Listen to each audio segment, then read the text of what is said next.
மதிப்புக்கும் மரியாதைக்குரிய தமிழக வெற்றி கழகத்தின் தலைவர் அவர்களே மற்றும் தளபதி நெஞ்சில் குடியிருக்கும் தோழர்களே, புதுச்சேரி மாநிலத்திற்கு வருகை தந்திருக்கும் பல வருடங்களாக கழித்து புதுச்சேரி மாநிலத்திற்கு வருகை தந்திருக்கிறார் நம் தலைவர் தளபதி.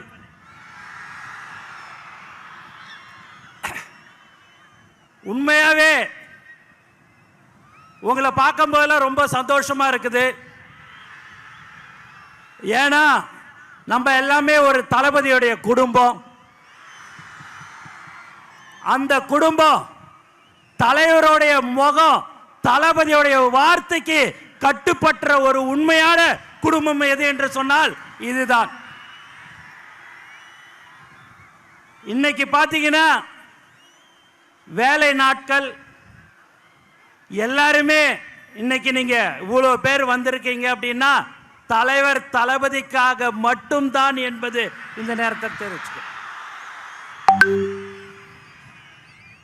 தமிழக வெற்றி கழகத்தின் தலைவர் தளபதி அவர்கள் தமிழ்நாட்டின் முதலமைச்சராக 2026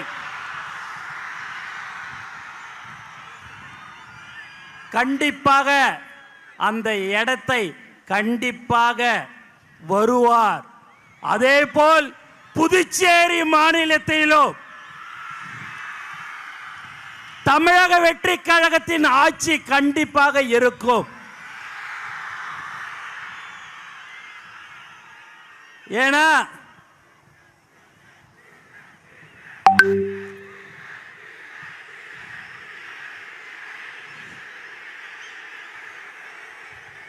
இங்க ரொம்ப முக்கியமா காவல்துறைக்கு ரொம்ப நன்றி.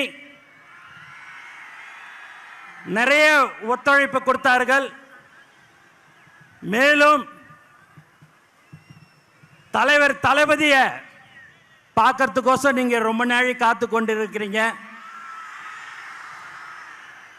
காலையில 5 மணியிலிருந்து எல்லாரும் நீங்க காத்திருக்கிறீங்க என்று சொன்னால் அதுதான் தலைவர் மேல் வைத்திருக்கிற பாசத்தின் காரணமாக, அன்பின் காரணமாக.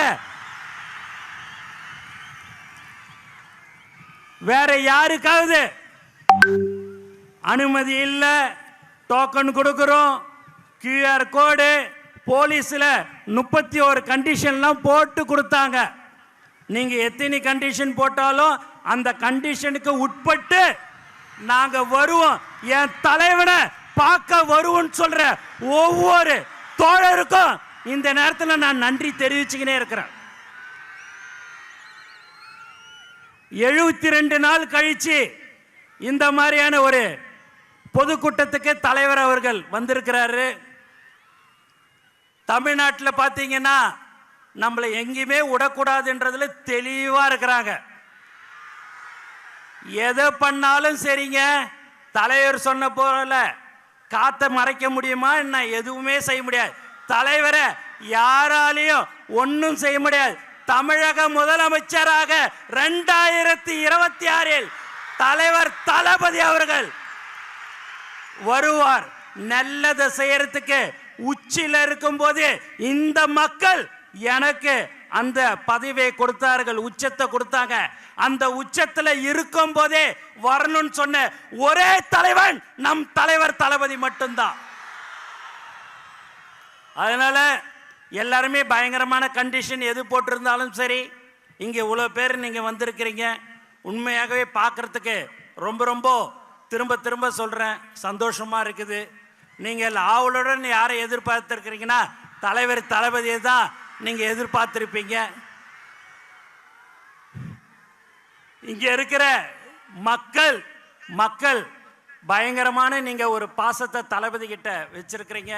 அந்த பாசம் புதுச்சேரி மக்கள் இருந்தாலும் சரி, தமிழகமாக இருந்தாலும் சரி, அது எந்த ஒரு தமிழனாக இருந்தாலும் சரி, யாராக இருந்தாலும் சரி, பாசத்தை காட்டுற ஒரே தலைவன் நம் தலைவர் தளபதி மட்டும்தான். அதனால நீங்கெல்லாம் வந்திருக்கிறீங்க, ரொம்ப ரொம்ப சந்தோஷம். ஆகவே நீங்கள் எல்லோரும் இன்னும் இருக்கிறது 3-4 மாதம்தான். அந்த 3-4 மாதம் உழைத்தால் நம்மளும் புதுச்சேரி மாநிலத்தில் நம்மளுடைய ஆட்சியில் கண்டிப்பாக இருக்கும். அதில் எந்தவித சந்தேகமும் உங்களுக்கு இருக்க வேண்டாம். நாம் உழைத்து கொண்டிருக்கிறோம். கடந்த 32 வருடமாக எந்த ஒரு எதிர்பார்ப்பும் இல்லாமல் உழைத்து கொண்டிருக்கிற ஒரு உண்மையான குடும்பம் நம்மளுடைய தளபதி குடும்பம் மட்டும்தான், வேற யாரும் இல்லை. இந்த மாதிரியான ஒரு கூட்டத்தை இங்கே நம்ம பாண்டிச்சேரியில் கூப்பிடணும் அப்படின்னா ஒரு 6 மாதம் ஒர்க் பண்ணி எல்லாம் கொடுத்து எல்லாம் வான்னு சொன்னாதான் இங்கே வருவாங்க. இங்கே தலைவருடைய முகம், தலைவர் வராருன்னு சொன்னாலே வர்ற ஒரு உண்மையான ஒரு கூட்டம் எது என்று சொன்னால் இதுதான் நம்மளுடைய தமிழக வெற்றி கழகம்.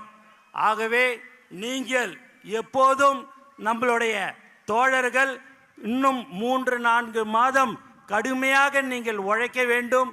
அதை உழைத்தால் கண்டிப்பாக நம்மளுடைய ஆட்சி கண்டிப்பாக புதுச்சேரி மாநிலத்திலும் இருக்கும் என்று கூறிக்கொண்டு எனக்கு வாய்ப்பு கொடுத்த தலைவர் தளபதி அவர்களுக்கும் மற்றும் அனைத்து நல்ல உள்ளவங்களுக்கும் நன்றி கூறி விடைபெறுகிறேன்.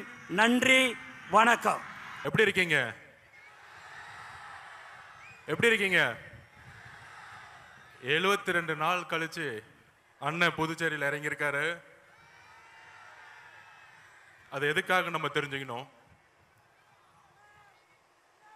கிட்டத்தட்ட கரூர் சம்பவத்துக்கு அப்புறம் முக்கியமா நான் இங்க சொல்றேன், இங்க இருக்க காவல்துறைக்கு ஒரு மிகுந்த கரவொலியோட நம்ம நன்றி சொல்லணும். மிகுந்த கரவொலி. இதை பார்த்து சிஎம் சார் தமிழ்நாட்டு தான் வந்து காவல்துறையில சட்டம் ஒழுங்கு சரின்னு சொல்றீங்களே, கொஞ்சம் தெரிஞ்சுக்கோங்க. ஒரு சின்ன மாநிலம் புதுச்சேரின்னு சொல்றீங்களே, இந்தியாவுக்கே இந்த காவல்துறை ஒரு முன்னுதாரணமாக இருந்துகிட்டு இருக்கு. காவல்துறை மட்டுமல்ல, இங்க இருக்கக்கூடிய ஒட்டுமொத்த மக்களும், இங்க இருக்க முதலமைச்சர் அவர்களுக்கும் எங்களோட நன்றியை நாங்க தெரிவிச்சுக்கிறோம். இப்படி ஒரு பாதுகாப்பையும் இப்படி ஒரு மக்கள் பாதுகாப்பையும் தமிழ்நாட்டில் இதுவரைக்கும் தமிழக வெற்றி கழகத்துடைய தலைவர் பயணத்தில் கொடுத்ததே கிடையாது. அதனால சிஎம் சார் உங்க அரசியல் எல்லாம் தூக்கி போட்டு தைரியமா தைரியமா எங்க அண்ணன் சொல்ற மாதிரி, எங்க தலைவர் விஜய் அவர்கள் சொல்ற மாதிரி தில்லு இருந்தா தேர்தலில் மோதுங்க. காவல்துறையை வச்சுக்கிட்டு அரசை வச்சுக்கிட்டு பிரச்சாரம் பண்றத முடக்கிறதெல்லாம் முதல்ல நிப்பாட்டிட்டு, காத்த நிப்பாட்ட முடியுமா? வெள்ளத்தை நிப்பாட்ட முடியுமா? அதுதான் தமிழக வெற்றி கழகத்துடைய பிரச்சார பயணம் இன்றையிலிருந்து தொடங்கிருச்சு. ஏன் புதுச்சேரி அப்படின்னு ஒரு கேள்வி இங்க இருக்க எதிர்கட்சிகள்லாம் சொல்லிட்டு இருந்தாங்க, என்ன புதுச்சேரிக்கு வராரு? இதே மாதிரிதான் எம்ஜிஆர் கிட்ட கேட்டாங்க, நீங்க தமிழ்நாட்டில் முதலமைச்சர் ஆக வேண்டியதானே, ஏன் புதுச்சேரி வந்தீங்க அப்படின்னு.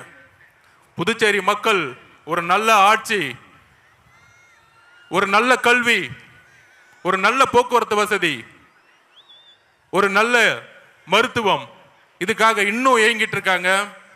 அதெல்லாம் எப்படி அன்றைக்கு வந்து எம்ஜிஆர் கட்சி ஸ்டார்ட் பண்ண பிறகு முதல் முறையாக அவர் தமிழகத்துக்கு மட்டும் யோசிக்கல. எம்ஜிஆர் அவர்கள் கட்சி ஸ்டார்ட் பண்ண பிறகு புதுச்சேரிக்கும் யோசிச்சாரு. அதே மாதிரி எங்களுடைய தலைவர் விஜய் அவர்கள் தமிழ்நாட்டுக்கு மட்டுமல்ல புதுச்சேரிக்கும் சேர்ந்து ஒரு மிகப்பெரிய திட்டத்தை வச்சிருக்காரு. அந்த திட்டங்கள் என்ன அப்படின்னு தலைவர் வந்து இப்ப பேச போறாரு உங்க முன்னாடி. அவருடைய பேச்சுல அடுத்த 50 வருஷத்துக்கான புதுச்சேரியோடைய வரலாற்றை புதுசா எழுதப்படும் தமிழக வெற்றி கழகத்தின் மூலியமா அதை நாங்க இது பதிவு பண்றோம். அதாவது ஃபர்ஸ்ட் ஒரு டோக்கன் போட்டு கூட்டத்தை மக்கள்ல விடணும்னு சொன்னாங்க. ஆனா இதே வந்து கிட்டத்தட்ட இங்க ஒரு 100 ஏக்கர் 200 ஏக்கர் தமிழக வெற்றி கழகத்தோடைய மாநாடு மதுரையில் போட்டோம். எந்த கட்சியும் அந்த மாதிரி மாநாடு போட்டதில்லை. 500 ஏக்கர்ல மாநாடு போட்டோம். கூடிய விரைவில் புதுச்சேரியில ஒரு மிகப்பெரிய அளவுல நம்ம நிலத்தை எடுத்து ஒட்டுமொத்த புதுச்சேரி மக்களும் அங்க இருக்கிற மாதிரி அடுத்த கட்ட ஒரு பிரச்சாரத்தை தமிழக வெற்றி கழகத்தின் தலைவர் உருவாக்குவார். ஒரு பிரெஞ்சு காலனிலிருந்து புதுச்சேரி வந்து இன்றைக்கு நம்மளுடைய அடிப்படை தேவை கூட நம்ம வந்து கஷ்டப்பட்டு இருக்கோம், எல்லாத்துக்கும் தெரியும். மாற்றம் வருமா அப்படின்னு இங்க இருக்கக்கூடிய இளைஞர்களுடைய ஒவ்வொரு முகமும் தெரியுது. மாற்றம் வருமா, எங்களுக்கு ஒரு வேலை வாய்ப்பு கிடைக்குமா, எங்களுக்கு ஒரு சிறந்த கல்வி கிடைக்குமா அப்படின்னு ஏக்கம். இந்த ஏக்கம் தான் இவ்வளவு பெரிய மக்கள் கூட்டத்தை இங்க உருவாக்கி இருக்கு.